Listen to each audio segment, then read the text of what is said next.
Seperti inilah saat puluhan anggota Laskar Santri Nusantara melakukan aksi di depan Mapolres Jember dan Bawaslu Jember dengan membawa sejumlah poster bernada kecaman untuk melaporkan calon Bupati Jember nomor urut 2 Muhammad Fawaid. Laskar Santri Nasional menilai narasi pidato Gus Fawaid saat kampanye di salah satu wilayah di Jember berpotensi menciptakan kegaduhan, fitnah, dan unsur negatif lainnya. Dalam pidato Gus Fawaid yang diunggah di media sosial menyinggung dan berorasi tentang PKI. Bahkan menghalalkan cara upaya yang begitu besar ingin menghadang santri memimpin Kabupaten Jember dengan menebar hoax, dengan mengolok-olok, dengan memfitnah, dengan membuat sebuah berita-berita yang keji. Itu saya kok kayaknya ingat seperti gerakan 30 SPKI yang ingin menghabisi para ulama, yang ingin menghabisi para kiai, yang ingin menghabisi para santri di Republik ini. Untuk itu, Laskar Santri Nusantara meminta Bawaslu memberikan teguran kepada Gus Fawaid terkait pidato yang telah diunggah di media sosial tersebut.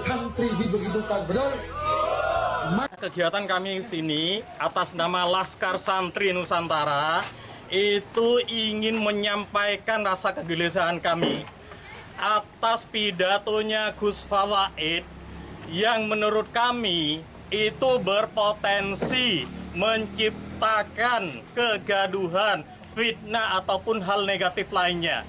Karena pidatonya Gus Fawaid tersebut itu ada sebuah akun yang membranding bahwa Gus Firjon itu adalah PKI. Kita tahu semua siapa Gus Firjon. Gus Firjon itu adalah tokoh NU. Dia adalah pengurus wilayah NU Jawa Timur.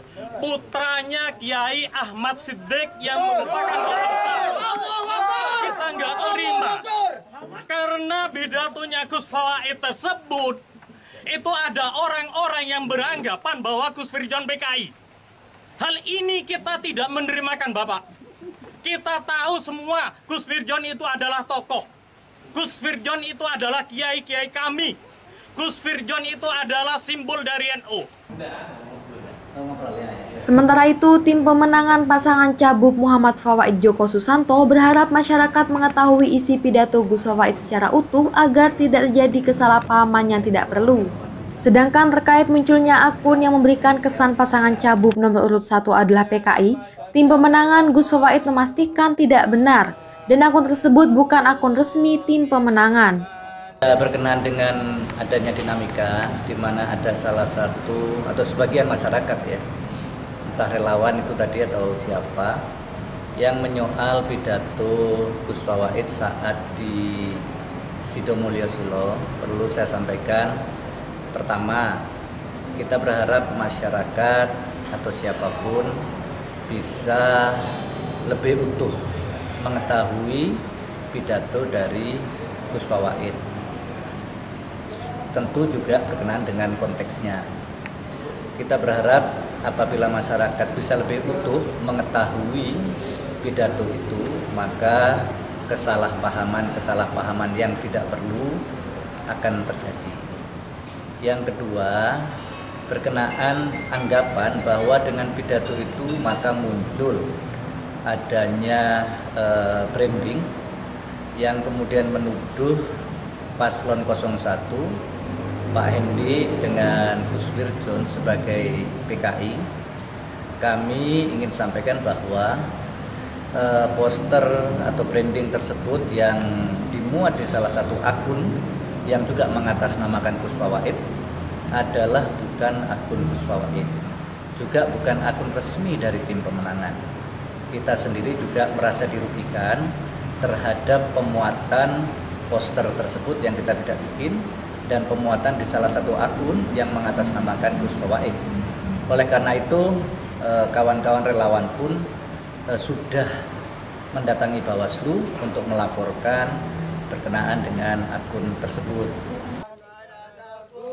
Di sisi lain, Bawaslu Kabupaten Jember membenarkan adanya laporan dari LSN terkait informasi hoax dan adu domba di akun media sosial dan juga dugaan pelanggaran kampanye yang isinya menghasut dan memfitnah. Saat ini tim Bawaslu masih mengkaji apakah laporan tersebut masuk dalam pelanggaran pemilu atau tidak. Bawaslu Kabupaten Jember itu telah menerima laporan terkait dengan ujaran kebencian, informasi hoax dan adu domba. Yang dilaporkan dalam hal ini itu adalah akun TikTok yang diduga palsu sebenarnya. Dan kemudian Bawaslu juga telah menerima laporan terkait dengan dugaan pelanggaran kampanye yang isinya ini adalah ada menghasut, memfitnah dan lainnya, yakni pelanggaran pasal 57 ayat 1 huruf C dan E PKPU 13 tahun 2024 tentang kampanye.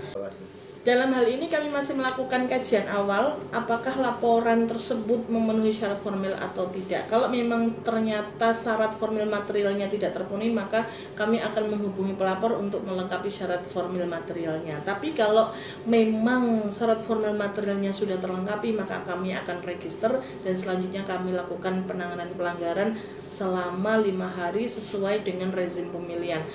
Bawaslu ini kan tidak mempunyai Bawaslu Kabupaten ya, Bawaslu RI, Bawaslu Provinsi, Bawaslu Kabupaten tidak mempunyai waktu yang panjang dalam melakukan kajian penanganan pelanggaran, hanya diberi waktu 3 hari, jika dirasa kurang maka ditambah 2 hari, begitu. Ini dalam penanganan pelanggaran pemilihan, begitu.